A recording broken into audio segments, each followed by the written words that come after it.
so great to have you here. My name is Joy and I'm one of the student pastors, and we are currently in a series called The Well, looking at emotional and mental health. Last week we had the privilege of speaking to Will van der Hart, and no, it's not too late to check it out because it's on YouTube, Spotify and Apple Podcasts. But this week Sam had the privilege of interviewing Dr Chi Chi Obuaya. Take a look.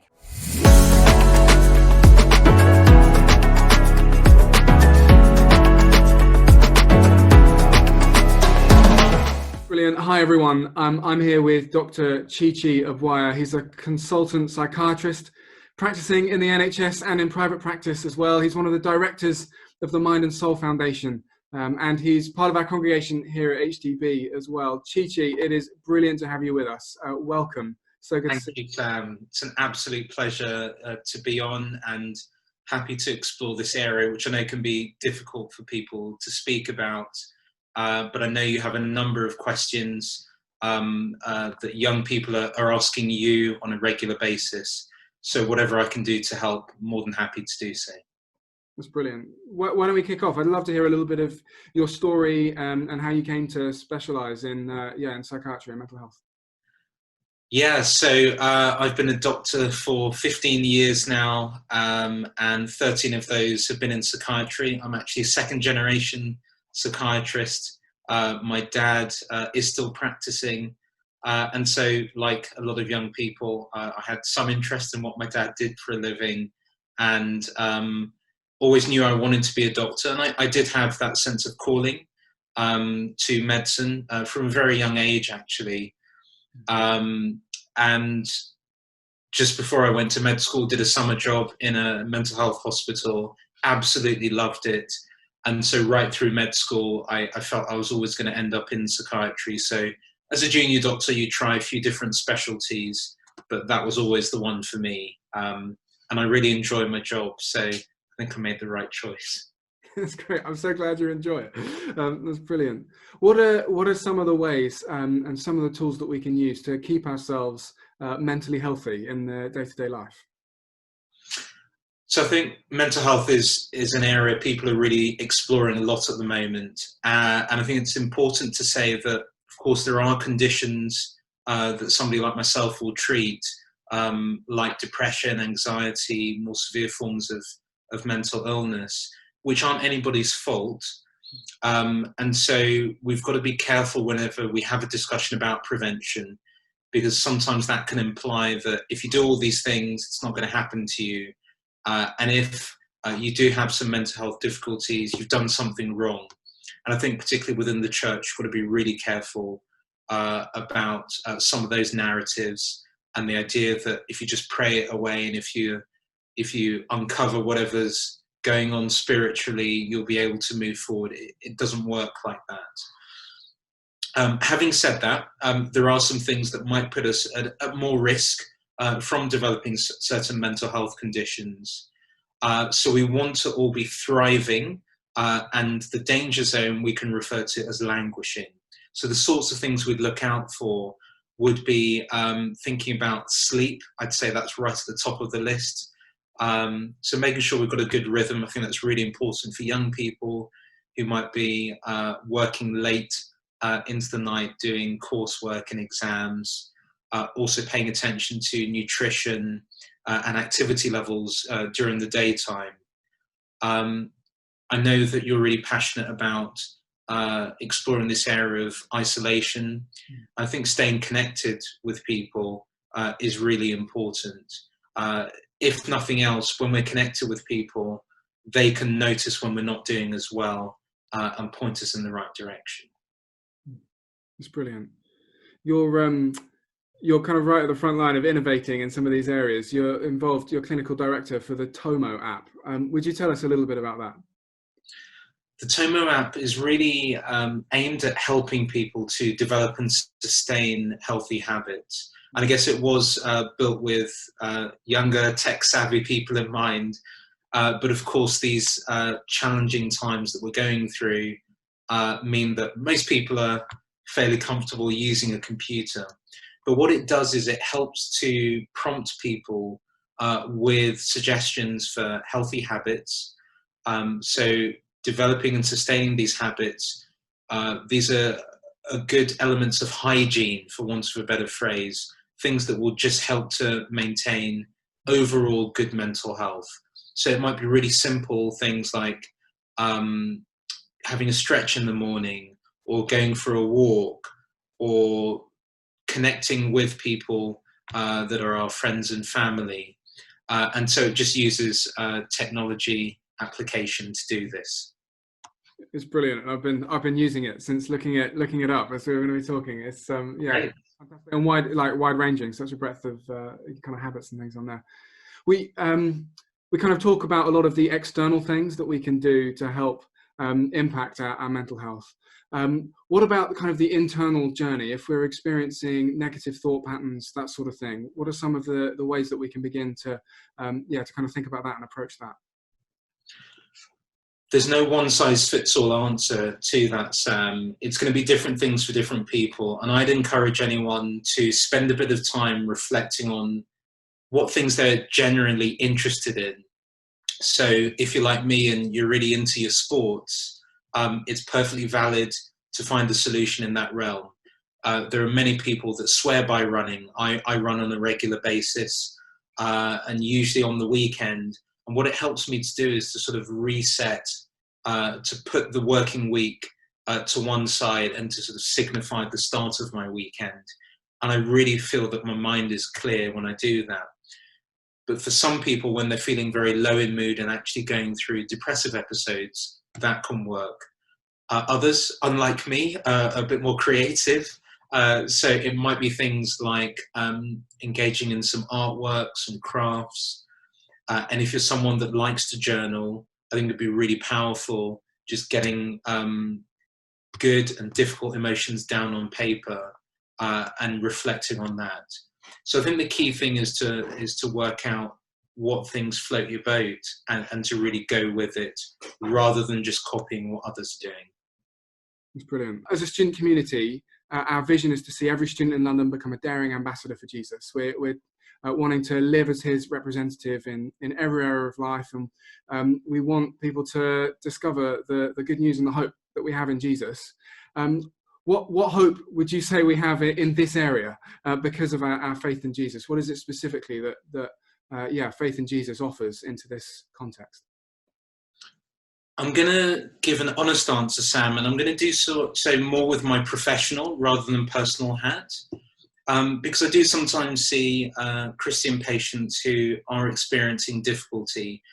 I think it's important that we have these conversations within the church, and we also recognise, yes, the hope, but also the challenge. So bear with me on this.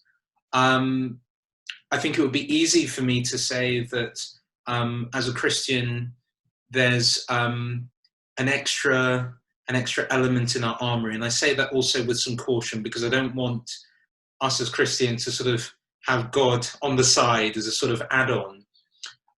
But yes, that sense of hope, and also a way of enduring through difficulty and taking on a different perspective. That's definitely something my Christian patients say. But let's not forget the difficulties, because one of the challenges around mental health problems, it's really encouraging that a lot of the people I do see get better, and significantly so. But like any other thing that happens to us in the physical realm, it can take time, or we sometimes don't get the results that we expect to see. And I think it's important to recognise that can be testing for people. And that's why it's really important to get away from this idea that as individuals we've done something wrong if those difficulties are ongoing. I think it's important for us to get the messaging right within the church, and also for us to have one or two people that we can speak to that understand these problems informally to just give us that encouragement. That's great. How can we, as a community of students, what are there particular things that we can be doing with and for one another that will kind of enable us to be a safe place for people to journey with these things, and for us to support one another? I think that solution should come from the church, and I don't mean the church, the organisation. I mean the young people that you're engaging with. if we take what's been happening in the world at the moment, there have been a lot of protests, and again, people can debate the rights and wrongs of that. One of the striking elements for me is that it's young people that are taking a lead. It's young people that are saying enough is enough. And they're showing way more courage than an old man like myself and my generation were demonstrating at that age. So I don't think it's for me to tell young people within the church what the response is. All I would do is to encourage them to create that culture of openness, so that people do feel that they can have discussions around these topics. Just this past week, Sam, I had someone that was in a relatively senior position within their church who was going through some difficulties in their mental health and said nobody recognized it. Even though they were engaging with people, seeing them on a regular basis. And that's the situation I'd like to avoid. And it speaks to people maybe not feel comfortable talking about mental health problems, people not being aware that something maybe isn't going on. We're just not having the conversations that we should be.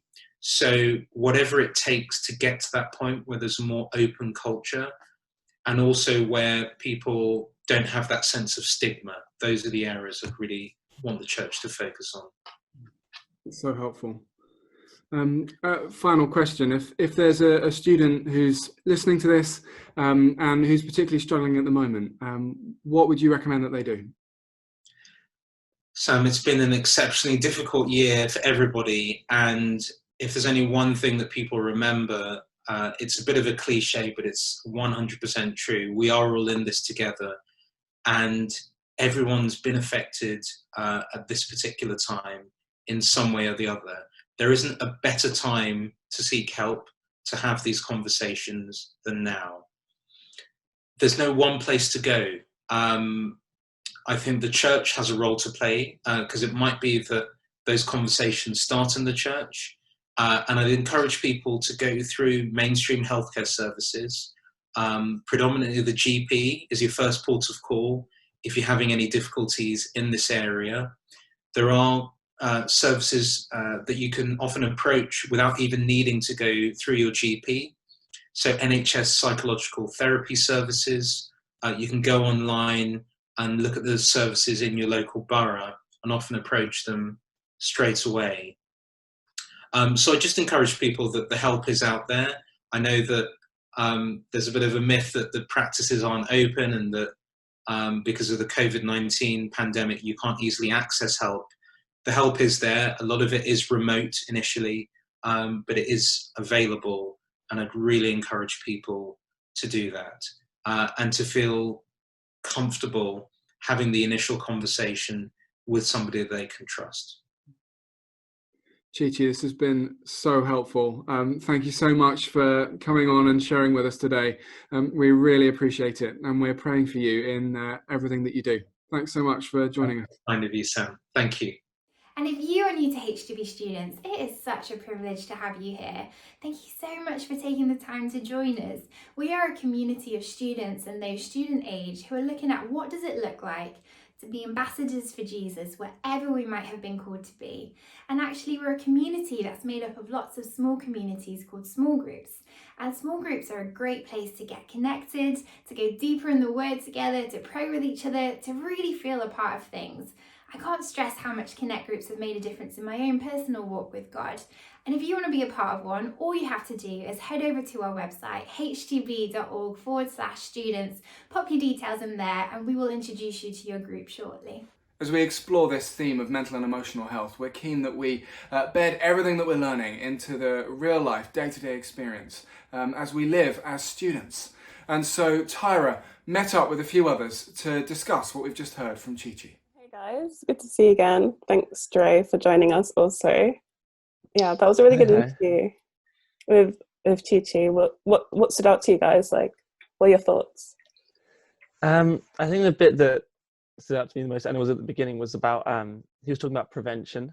I remember, so last week we were talking about what can Christians bring to the table that's different, but actually I think we also have to realize that things just happen to people, and whilst we can live like healthy lives and we can like, you know, have different lifestyle choices that help us, I think ultimately there's a lot of things that happen to us which we can't really control. And it's, you know, he really emphasized the point that it's no one's fault, the fact that you're, you know, that you may be dealing with something or struggling with something. That's always really important to remember, I guess.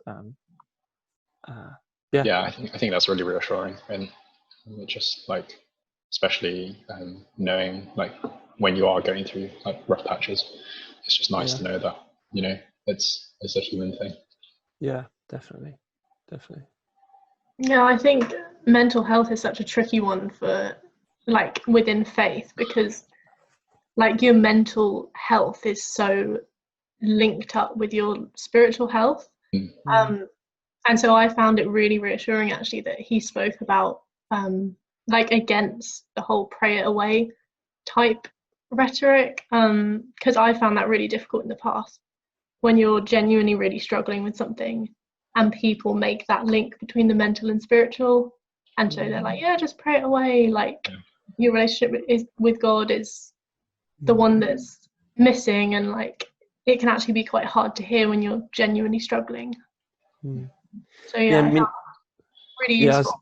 I was gonna say, like, it reminds me of like other points in life where like people struggle. It's like, you know, like a Christian wouldn't just say pray it away in, I guess, other areas of life where you're struggling, but it does seem to be something which I guess it's like there's parallels to like physical health. Like if someone's got an illness, we try not to over spiritualize and immediately point fingers at saying, oh, like you clearly done something wrong in your life, in your spiritual life. But then like, why do we treat mental health differently to that? I think that's a really important point to make. It's true. Yeah, so true. Like what stood out to me was when he talked about like a culture of openness. And like it's interesting how he talks about it, like I guess in relative like to the church and everything.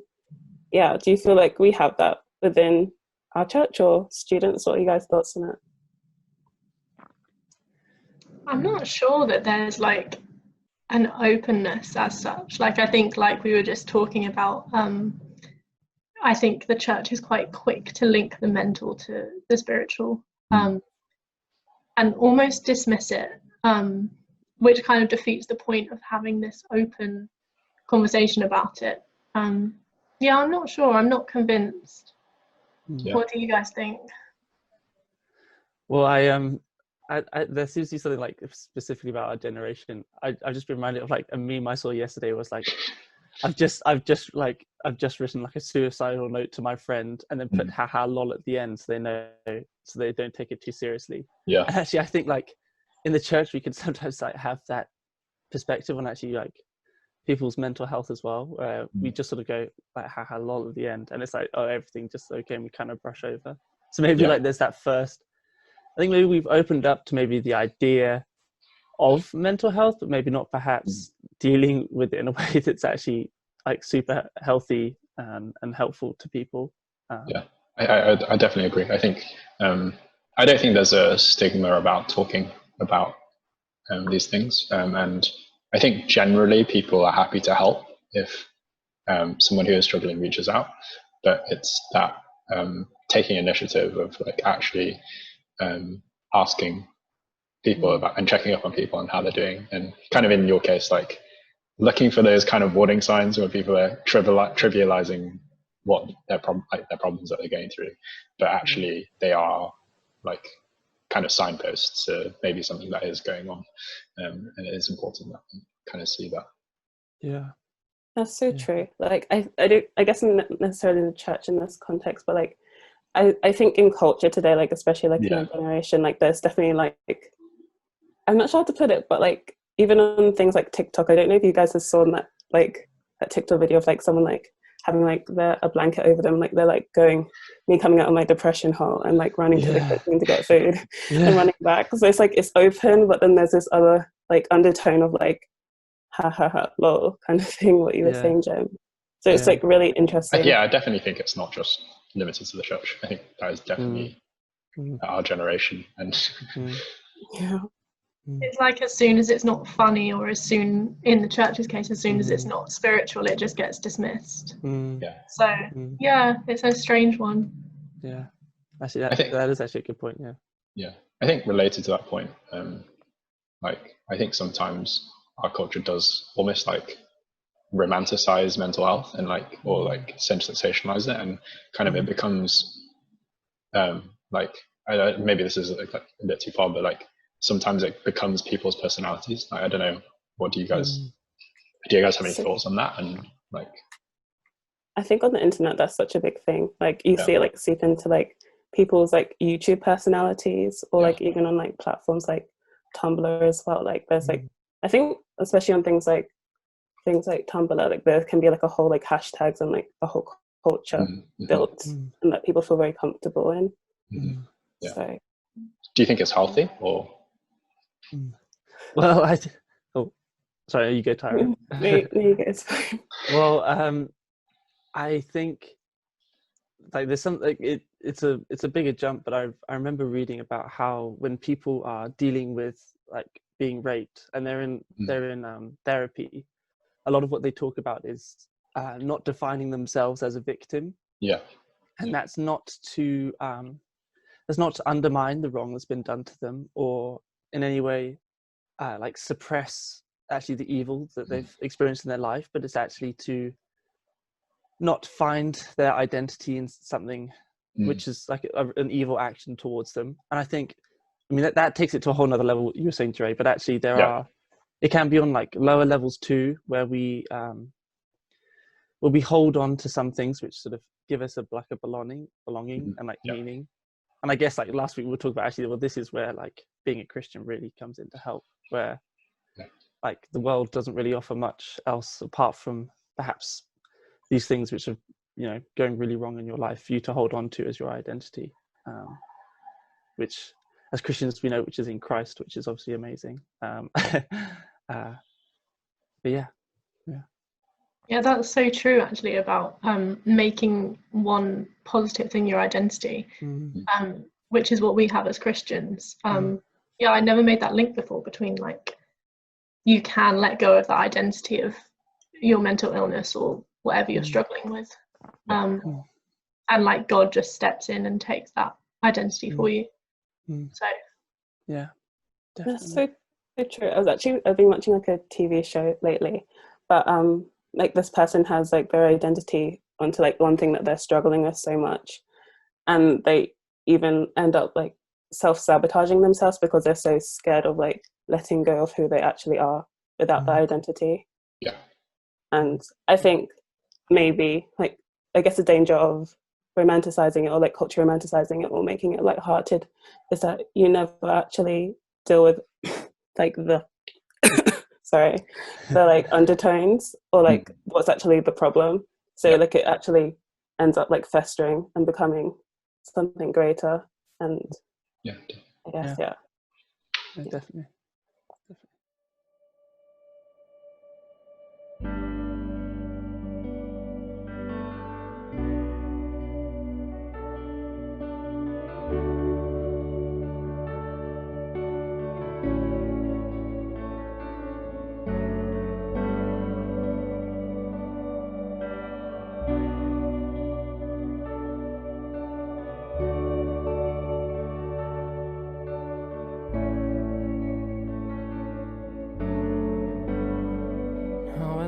For the moments where I'm still in your presence, all the noise dies down. Lord, speak to me now. You have all my attention. I will linger and listen. I can't miss a thing. Lord, I know my heart wants more of you.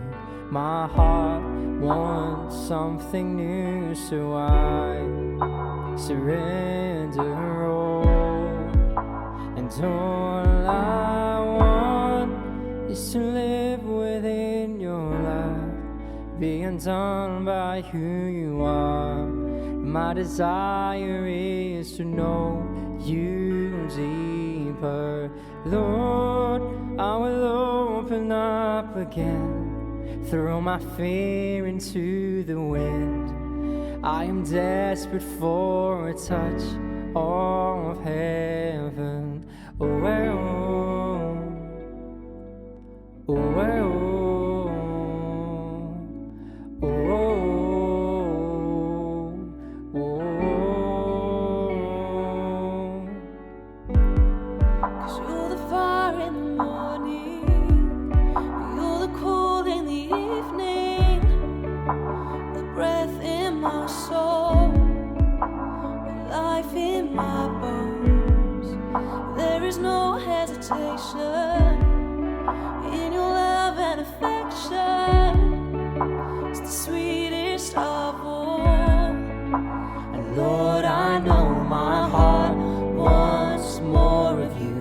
My heart wants something new, so I surrender all.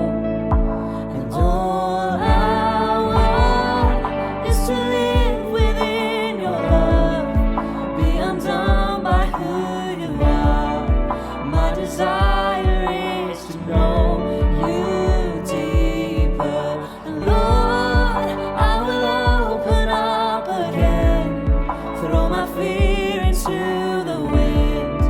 I am desperate for a touch of heaven.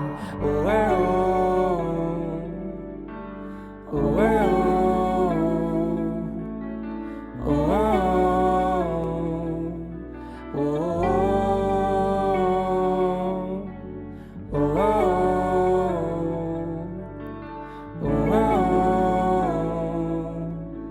oh, oh, I open up my heart to you. I open up my heart to you now. So do what only you can. Oh Jesus, have your way in me now. And I open up my heart to you. I open up my heart to you now. So do what only you can. Jesus, have your way in me now. 'Cause all I want is to live within your love, be undone by who you are. My desire is to know you deeper. And Lord, I will open up again, throw my fear into the wind.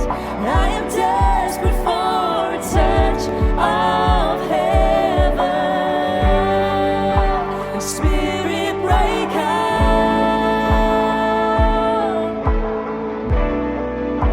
and break our walls down. And Spirit, break out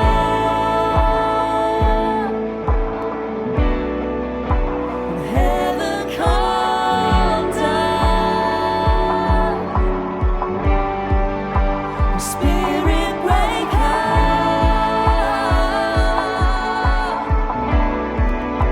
and break our walls down. And Spirit, break out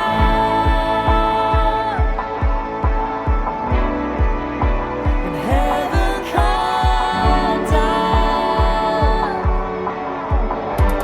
King Jesus, you're the name we're lifting high. Your glory shaking up the earth and sky. Revival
break our walls down.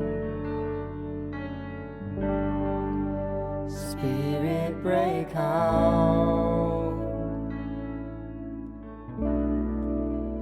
Heaven, come down.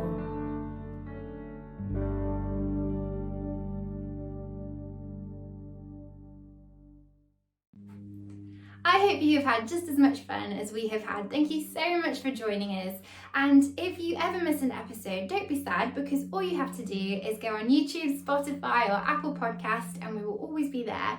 And if you are new, don't forget to sign up for a small group at HTB/students online. And then finally, Alpha is currently running. So if you want another place to ask those big questions, to have great discussion, then go on HTB/Alpha and sign up there.